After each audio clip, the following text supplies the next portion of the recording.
Good morning. I'm going to continue with my series on the 2006 World Championship match between Vladimir Kramnik and Veselin Topalov. The last game we looked at was game 10, which Kramnik won to equalise the match. He had forfeited a game because of the dispute. I'm not going to go into that now.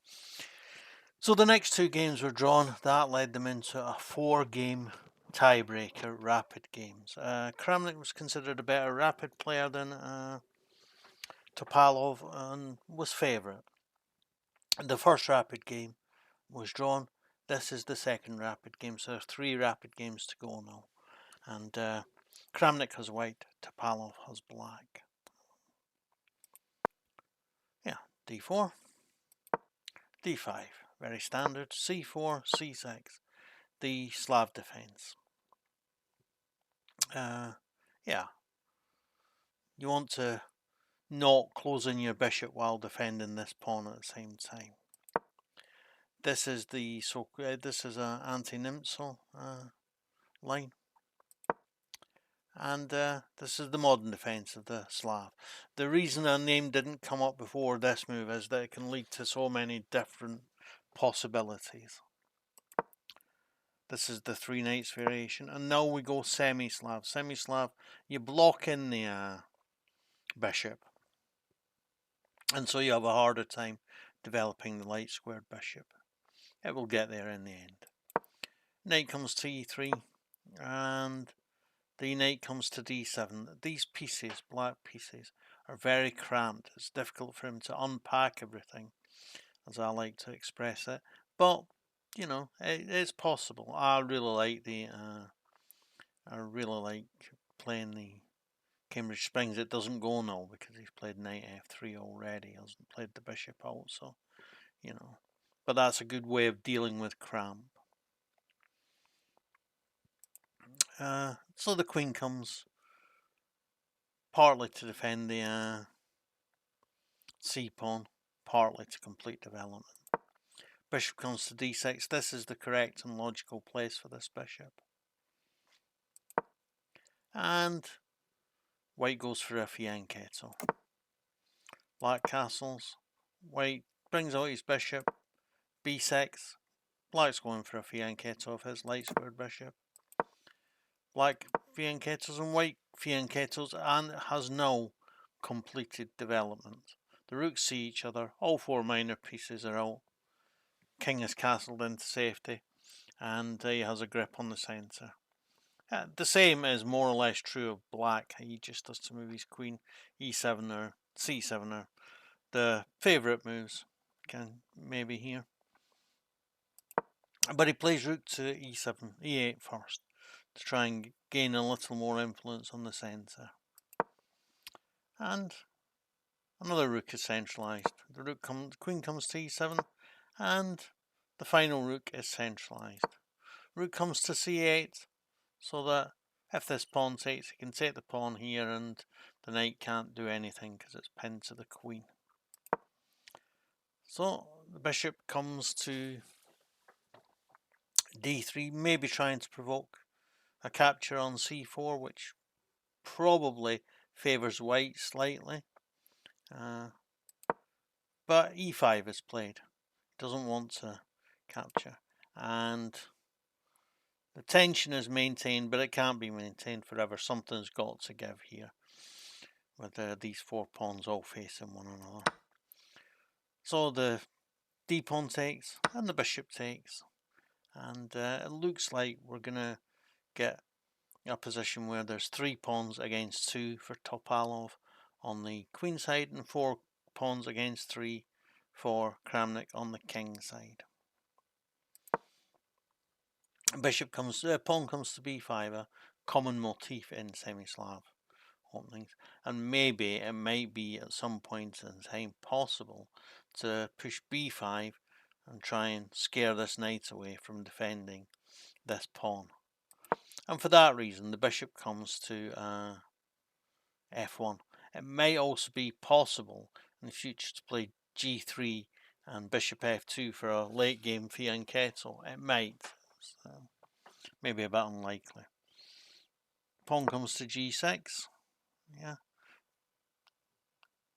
It's partly to take control of the f5 square, but partly because he might think about playing queen to d6, bishop to f8, and a late game fianchetto itself. So yeah.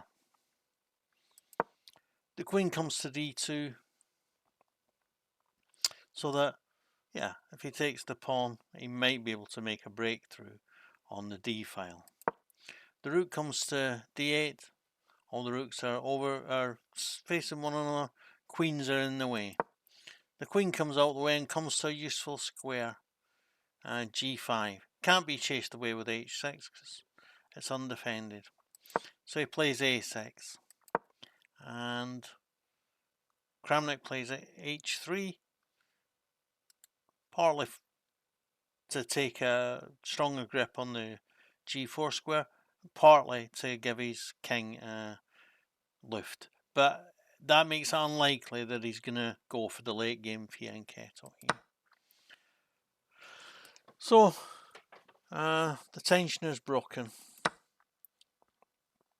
and the knight comes into the centre, but this allows the opportunity to offer a queen trade, and it's difficult to turn this down because of the mate threat. So he doesn't. He accepts the queen trade, and the knight takes, so that he has another piece in the centre, more influence, and so that if you try and chase the knight away with f4, then the bishop can come to c5, pinning the knight and attacking it 2 times. Not immediately, because then, you know, the knight would be taken. But that's the kind of rough idea. So he retreats the knight. Yeah, maybe a bit, maybe he could have considered playing here and just defending this once, but then he's probably going to have to play c3 here, f3 here, sorry, and then c5, bishop c5 becomes powerful. So he plays to c2 so that the rook and the knight both defend the pawn on e4, which he needs to hold his position together. Pawn comes to g5. Again, this is making it difficult to play f4, which would be a very good freeing move for Kramnik. But he plays bishop to c1, attacking the pawn. The pawn comes to h6, supporting the g5 pawn. It may be possible now to think about breaking down the structure by playing h4, and then bishop takes h6. So instead of a late game fianchetto, we've gone for a middle game unfianchetto. So the bishop is no longer fianchetto, the dark square bishop. But the bishop comes to e3. Now he's got pressure on possibly d6 square. Might be possible to play f4 now and take again with the bishop. Pawn comes to c5. Yeah, I understand why he's doing it. He needs to try and break out, but it is conceding the square d5 to black. But of course, the knight can't come to d5 yet, because that would leave the e-pawn undefended. So he defends the e-pawn. Now that the pawn's here, there's not such a big threat to occupy this diagonal with the bishop, because he would have to move the pawn first, and that gives white time to do something about it. And with the bishop already on the diagonal, it isn't such a threat anyway. So the bishop comes to f8. He probably is going for the late game fianchetto. And the bishop comes to f2. Again, this means that the pawn is more defended, but I think the important thing, and the importance gets shown later in the game, is that now the rook on e1 is defended. So if he takes the rook, this rook is still defended. Okay, at the minute he's got 2 undefended pieces, the 2 knights, but they're difficult to get to.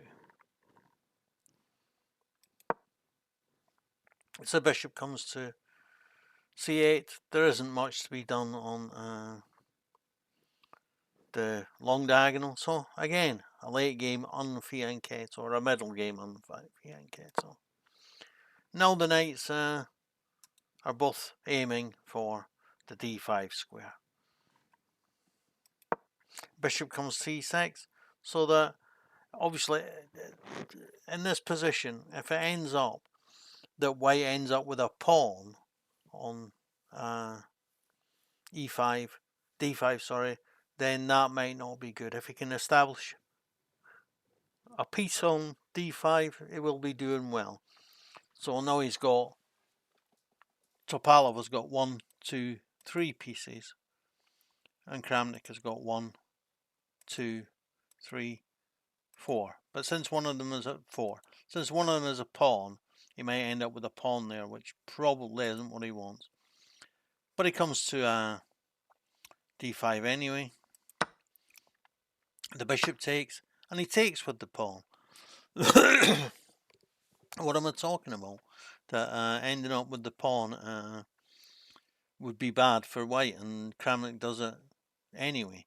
Here Kramnik shows a better understanding of the position than the average player. The average player would think, yeah, okay, I know from Sicilian positions, etc., that ending up with a pawn on d5 restricts the bishop and the other pieces for white, so probably he doesn't want to do that.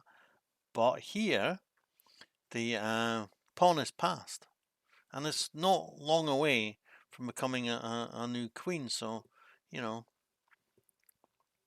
black has to now do things to prevent that that exchange, that pawn from becoming more powerful. Sorry. So this knight comes to d7, opening up for a rook exchange. Kramnik takes the rook exchange, and yeah, then he goes to break down the structure. Obviously, if he's allowed to take here, then he can take back with the knight and win a pawn. So pawn comes to b4. The knight comes to e4. The knight takes and the pawn takes. Why can't black just take on e5? He can just take on e5. Then the pawn on a6 is taken, and then the bishop can come here and support the pawn where it is itself supported. And white would then have 2 passed pawns. So bit of a scary prospect. The pawn comes so that it is defended by the rook and allows the bishop to look at this pawn here. Knight takes e4, so the bishop can't take the pawn at the minute. And he pushes the pawn so it's no longer threatened by the bishop and knight. And the pawn has to go, rook has to go to d8, and now it's not very active. And the bishop comes. He might be looking at playing bishop to e8, c8 to keep that pawn defended. But he's also got another passed pawn, and he pushes this now. The bishop comes to g7. Maybe he might want to play bishop here to cut off the pawn from support. But the bishop comes c4, c4 even, check. And now the other passed pawn pushes. Knight takes on f2, and the bishop says check. And Kramnik sacrifices the rook for the bishop. Why? Because it's well known that in this position the 2 pawns can't be taken, because if you take the pawn, the other pawn goes through. If the rook takes this pawn, the other pawn becomes a queen. And the same if he comes with the king and does it. He still can't take this pawn, and he can't come after this pawn, because then the bishop would come here. And if he comes after the a pawn, the bishop comes to d5, threatens the rook, pawn still threatens the queen, and also now the queening square is covered. This is roughly what happens in the game, actually. King comes to c7, bishop comes to d5, king takes, bishop, A new queen is made. It's covered by the bishop, and he takes. And here, Topalov resigns. It is tempting to think, well, wait a minute. There's a couple of extra pawns here, and is it not possible to win? No. King can come to e3, e2, and d3, and this pawn. Yeah, he can possibly come and protect this pawn temporarily, but not in the long run. In the long run, that pawn will fall, and these pawns can be handily protected by the bishop, and then eventually black will run out of pawn moves and have to move away. His king move away from being able to defend these two pawns, and the king will take one and then later take the other, and then begin to push the passed pawns and get a new queen. Topalov understands this perfectly well. Whilst we might fight on in this position in a 10-minute game with no increment,